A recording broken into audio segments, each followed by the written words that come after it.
Hello and welcome. Today I'm going to be tier ranking. This is my very first tier ranking video. Very hype. I was trying to think about what kind of videos I want to make to cover TIFF, which is the Toronto International Film Festival, which I just attended virtually, and I thought I could just go through all the movies that I saw and talk about them, but that's kind of boring, especially because a lot of these films you have probably never heard of, and I think it would just be more fun to do a tier ranking, you know, just add a little bit of spice. And because these films, like, you would think going to a big film festival like TIFF, every film would be like amazing, but it's a pretty wide range. At least for me, the films that I saw 12 films. Not a crazy amount, but I was attending the festival virtually. I also didn't take time off from work, so I was working like a 9 to 5 day job every day and also going to TIFF, so I would like work all day and then watch movies. And like you would think like, oh, watching movies, like that's not hard, but it's kind of exhausting, especially when almost every single film at the festival was like extremely depressing.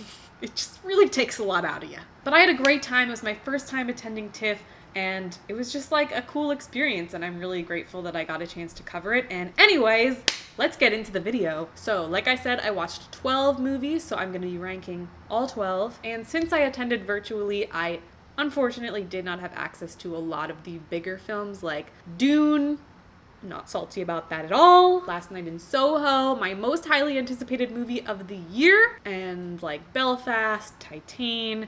I did see Dear Evan Hansen though.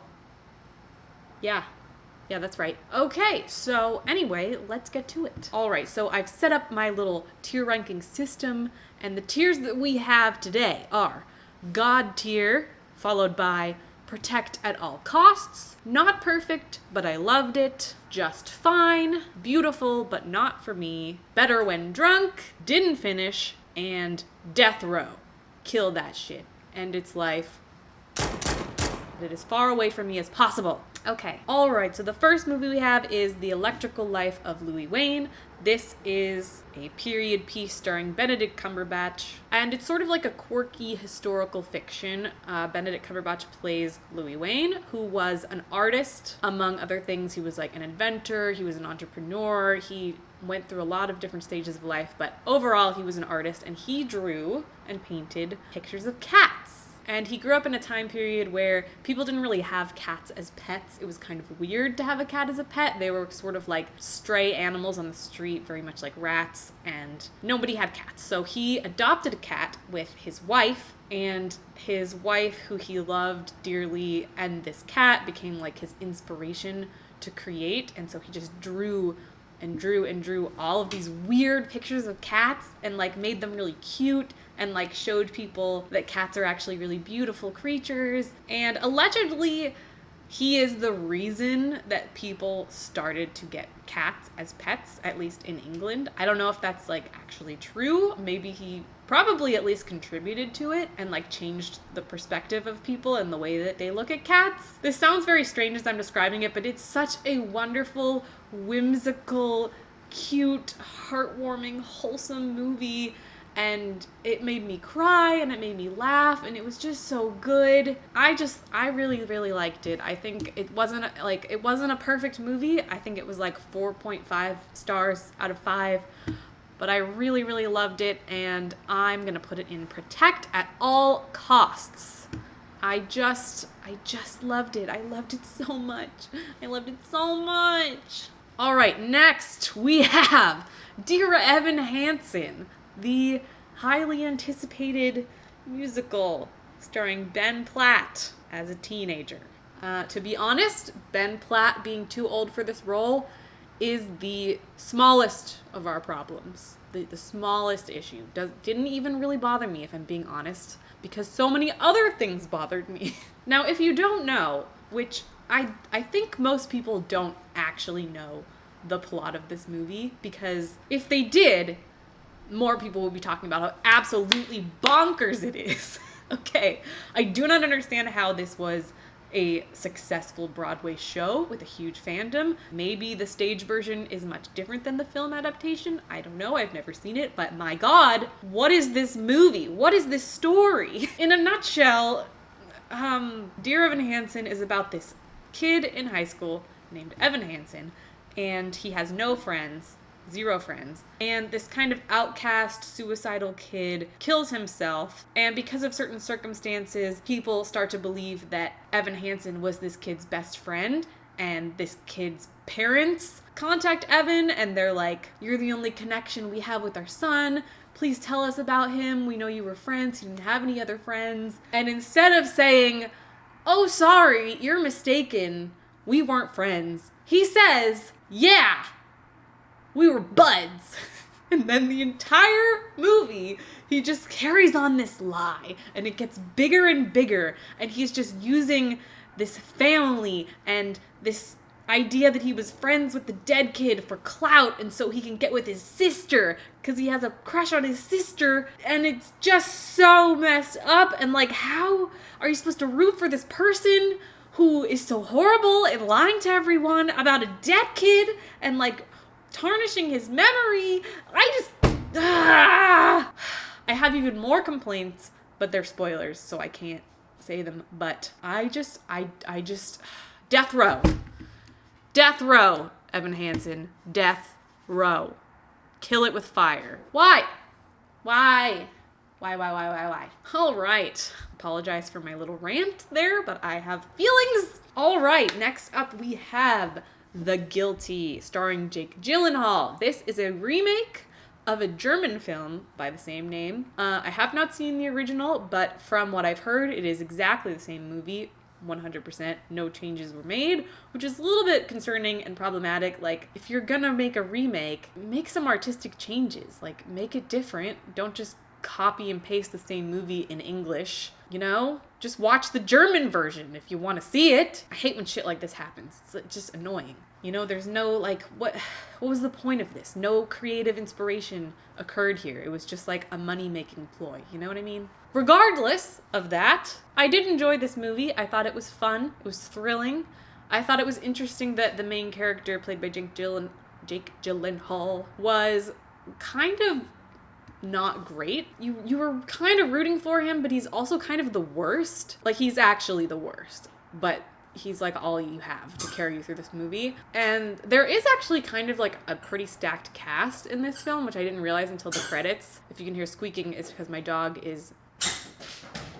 Can you not? So yeah, pretty much this entire movie is just Jake Gyllenhaal in a chair because he works for like the 911 call service. And he gets a 911 call and it turns into this like huge case that he has to deal with. And every conversation that he has is over the phone. So there's a lot of people in this movie, but you just hear their voices. So like, I just didn't really realize who they were until afterwards. And I was like, oh, that was that guy and that guy, like Bill Burr. And for some reason, that's the only one I can remember off the top of my head, but there are a lot. And it was just really cool, and like, I liked it, and it was thrilling, and you know, it was a good time. I think I had some issues with it. I had some problems, like, I don't know. There's a really interesting plot twist that was cool, but like, overall, it's still just kind of sitting funny with me because it's a complete copy of the German version. It was just like, fine. I think Jake Gyllenhaal's performance was absolutely incredible. Like, give him all the awards. He was so good, but he does sort of carry this movie, and I think without his performance it wouldn't be as good. And other than that, it's just fine. It is just fine. Okay, next up we have Julia. Julia is a documentary about Julia Childs, who, if you don't know, is a very beloved celebrity chef. I believe like the very first celebrity chef on TV ever, or maybe the first woman celebrity chef. I don't really know, but she like broke some glass ceilings, and she was incredible at what she did and so charismatic. And like, I really didn't know much about her going into this, like at all. Honestly, I'd never really watched anything with Julia Child before, so I was like, I don't know, I'll just watch this. I like food. It did make me very hungry. If you watch this movie, prepare yourself. You will be salivating. But I just thought it was really charming. It sort of follows the story of her life and interviews all the people that interacted with her, and everyone has nothing but good things to say. Like, she was just this beautiful, loving, carefree, happy, charismatic woman who just affected so many people in such a great, wonderful way, and it was just lovely. It was lovely, and we've got to protect it at all costs, people. All right, next up we have I'm Your Man. This is one of my most highly anticipated movies of the festival. It is a sci-fi rom-com starring Dan Stevens. Need I say more? I don't know if it's like a futuristic world. It's pretty much the same world we live in now, except there is this like beta test of realistic robots who are designed to please people, like romantically or sexually. And Dan Stevens plays one of our robots. So we follow this woman who is assigned or volunteers to like date one of their robots for a week or 2 weeks and do a study and basically like write a full report at the end about if it was successful, if it worked, if it didn't work, how the experience went for her. And so that's like the setup, which sounds like a great setup for a rom-com. I did have some issues with it because this woman, she wasn't really into the idea, and I just felt like, well, you have this like horrible bias going into this experiment. It doesn't really seem fair. Like, she didn't really want to be there. She didn't want anything to do with him. She didn't really believe in this idea of like dating a robot, which like fair, but maybe don't apply to do this test when you don't want to do it, you know? So that part was like a little bit weird for me. I was like, why are you doing this? But you know, interesting concept to have a reluctant woman go into this relationship with a robot played by Dan Stevens, who is incredible. And honestly, I think if this robot was played by anyone else, it wouldn't have been nearly as good, but his performance is just so good, so quick and witty. He has this really interesting way of acting as a robot, but like he still feels very human. I don't know, he was so good. I think the writing was incredibly witty, and I think the first act was great. It was so funny. It was really fast paced. It was a very interesting concept, and then it kind of slowed down for a while, and then I didn't really love the ending. However, I really, really liked it, and I really, really, really liked Dan Stevens' performance. And because of that, and because he's just so perfect, and I'm in love with him in this movie, and he's giving me unrealistic expectations for men, protect him at all costs. Protect this movie at all costs. Even though it wasn't perfect, it was a really original story, and I thoroughly enjoyed it, and I think that everyone should check it out. Also, it's in German, by the way, but don't let that deter you. Don't let this little subtitle get in your way. You'll be fine. You'll be okay. I actually didn't even realize that it was in a different language, like halfway through, because I was just so enthralled by it. Okay, next up we have Violet. Guys. Okay, Violet. This is the very first movie that I watched at TIFF, and it is my number one favorite of the festival. Honestly, like one of the best movies I've seen all year. Oh, I just loved it. I loved it. I'm putting it in God tier. Just don't even have to think about it. So Violet is a movie that stars Olivia Munn, and it is a very like artistic movie, but not in an annoyingly pretentious kind of way. Like, it has just really interesting creative choices. Like, there's a lot of on-screen text, and there's voiceover throughout the whole thing that's like her inner monologue. And it's really a movie about anxiety and like mentally struggling with yourself and with self-deprecation, because we're essentially following this woman through her daily life. She lives in LA. She's a film development executive or something, and she just has this constant self-sabotaging voice in her head, and we hear it as the viewer, and it's like so painfully relatable. Like, things that I have said to myself in my head that I was like, I don't know, like things that I thought I was crazy for thinking, or like that nobody else thought, and it's just so specific and so relatable and like triggering. Like, I was very uncomfortable watching this movie because I was like, oh my god, I feel so seen. They're in my head. It was so beautiful to connect with a movie in that way, and like, even though it was uncomfortable, there was something validating about hearing this inner monologue that I hear all the time in a movie that someone put into a script. It like just made me feel like I wasn't alone, if that makes sense. I don't know. I really liked it. And the voiceover, the inner monologue that she's hearing is voiced by a man, which I thought was such a perfect choice. Like, just perfect. Like, because everything that she's been sort of trained to think has been from men who treated her badly. And so her inner monologue is all these lies that she's been told by men, and it's just so good. It's so good.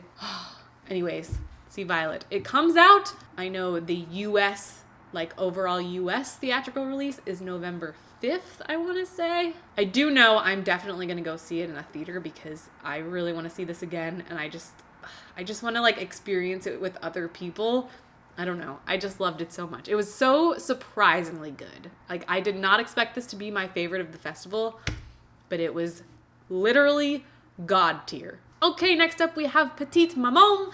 This is directed by the director of Portrait of a Lady on Fire. So because of that, I was very excited to see this because I adore Portrait of a Lady on Fire. Like, what a good film. What a beautiful film. But this one didn't really do it for me. Like, it was a very interesting concept. Basically, it's about this little girl who meets this other little girl who looks exactly like her, and then realizes that this other little girl is actually her mother in the past. So she's like meeting her mom at her age, and they like become friends, and they just hang out and they play together in the woods, and they just like build this really cute little friendship with each other. And so it's like a very intimate, personal movie about like a mother and daughter, and about grief and about family. And I'm sure it definitely like really resonated with the right people. For me, it was kind of just like, this is a cool concept, it's beautifully shot, it has some sweet moments, but overall pretty slow,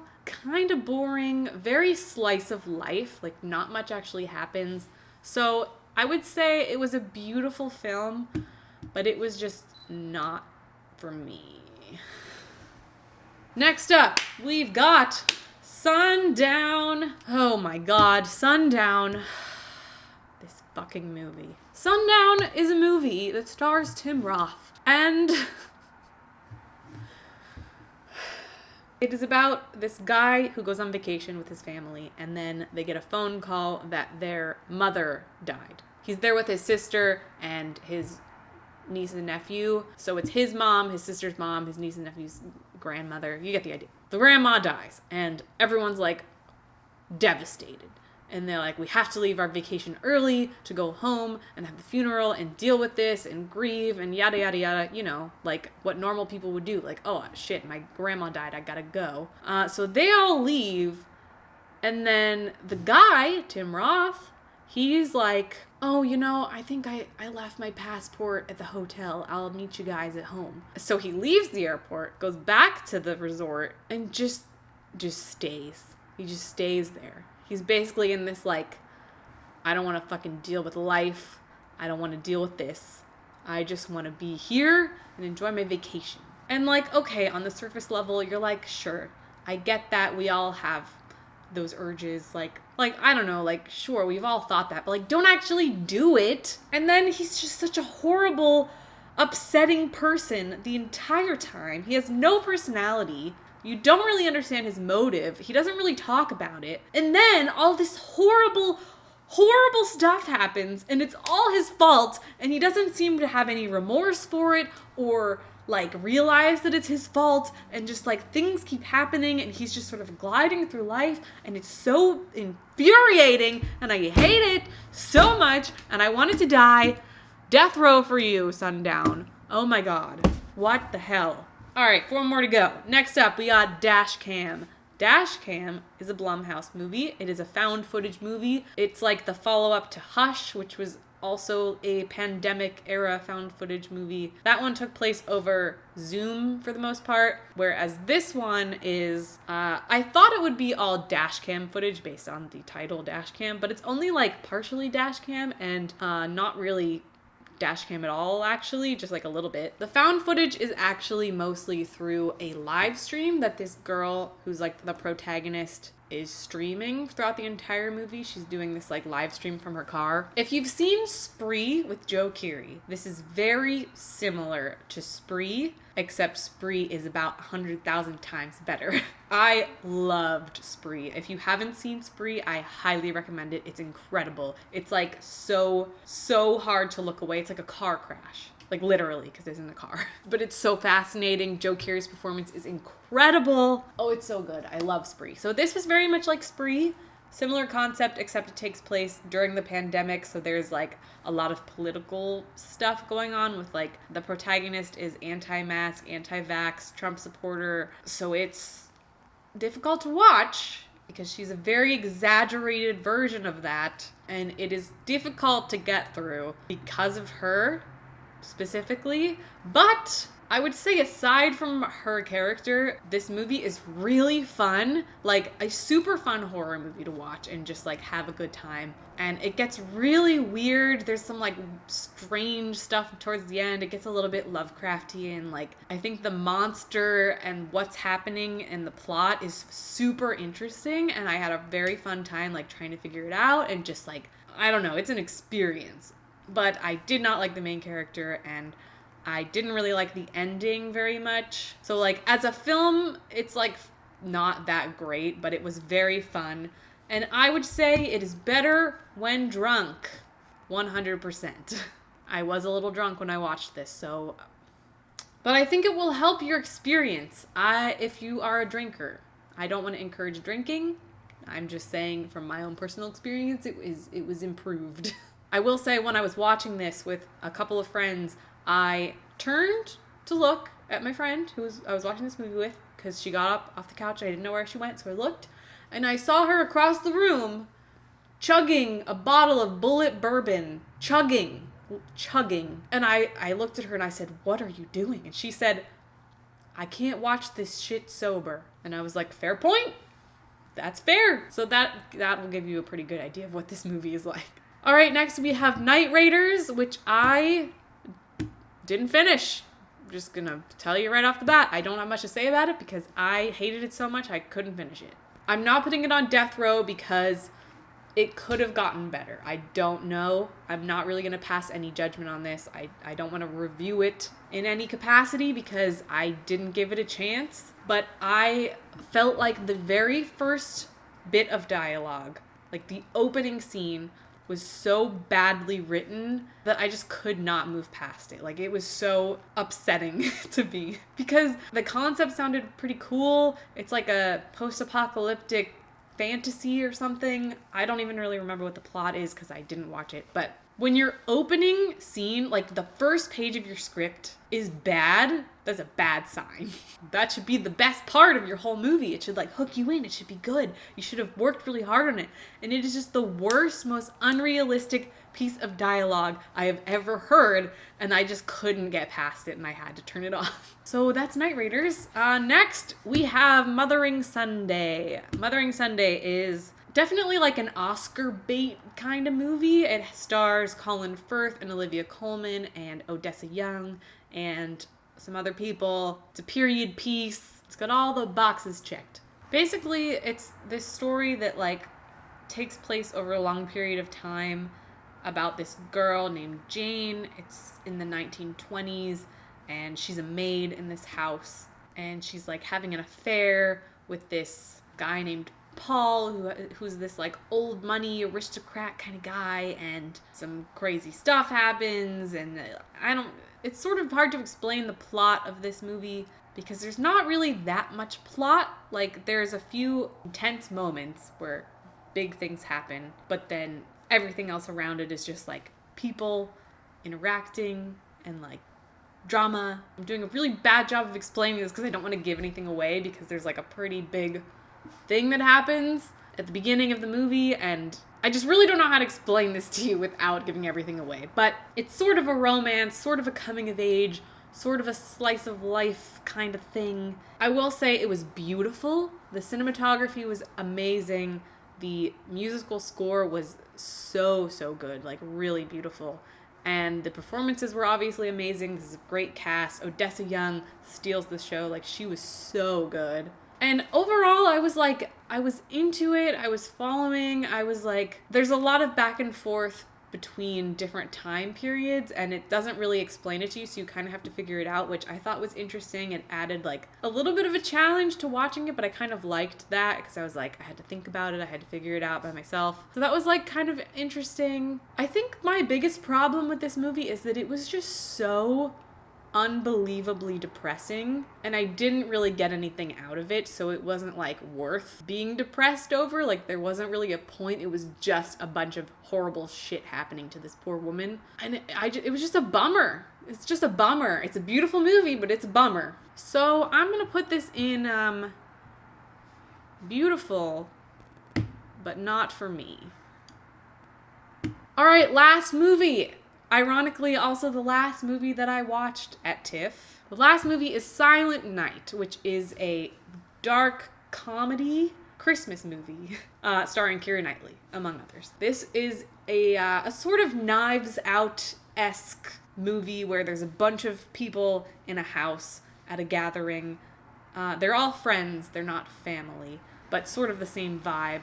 And they're gathering for a Christmas party, and we learn as the story progresses that the reason they're all gathering for this Christmas party is because it is the last day they will be alive because the world's gonna end. Basically, there's like this horrible poisonous gas that's on its way to kill everyone. Kind of unclear as to where it's coming from, if it's like from the environment or if it's from the Russians or if it's from like, there's all these weird conspiracy theories about where it's coming from, so it's never really confirmed. The point is that everyone's about to die, and so the entire movie is just like this party, you know, it's just like a couple hours of these people interacting, what they all individually go through and are experiencing as they're just waiting to die. It's a dark comedy, so it's funny, and there's a lot of like light-hearted moments, or like moments that are dark but they paint them in a comedic light, but then it's also just dark. Like, it's kind of funny towards the beginning, and then it just gets progressively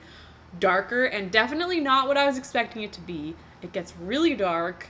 It's kind of upsetting, but it's also so interesting. And like, I don't think this movie is for everyone. I think it's probably going to be pretty hit or miss for people, but I really enjoyed it. I thought it was so interesting. I thought it was really clever. I thought the writing and the dialogue was done very well. I think every single character was pretty interesting and well written. And I think what I like the most about it is that it's sort of one of those movies that like encourages you to guess and like figure out what's going to happen. Again, kind of like Knives Out. Not to that extent, not even nearly as good as Knives Out, but it just kept giving me the vibes of that movie. So I was like trying to figure out what was going to happen, trying to like make predictions, and lots of things happened that I didn't really expect to happen, and it was just entertaining. The kid from Jojo Rabbit, who plays Jojo, is also in this movie, and I think he is the best part of it. He's so good. Put him in everything. I am obsessed with him. So, I do have some problems with this movie. It's not perfect, but I loved it anyway. All right, that's it. You know what I just realized? I meant to put this, I'm Your Man, I meant to put this here because it is not perfect and I have a lot of problems with it, but I did really enjoy it. What I was really protecting at all costs is Dan Stevens.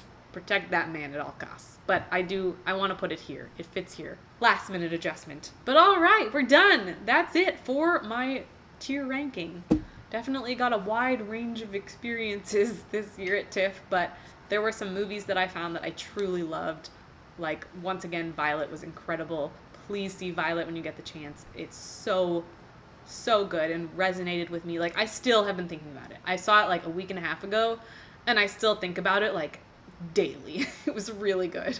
But that's it for this video. Thank you guys so much for watching. Let me know if any of these movies sound interesting to you. I would love to hear your thoughts. Or if you went to TIFF, let me know in the comments what your favorite movie was. I didn't get a chance to see everything, and there were so many movies. I still have a list that I want to get to, like, once they're actually released, because honestly, so many incredible films happened at this festival, and I'm so grateful that I got a chance to be a part of it, and hopefully I can do it again next year. But that's all for now. Thank you so much for watching. I'm xoxo, and I will see you in my next video.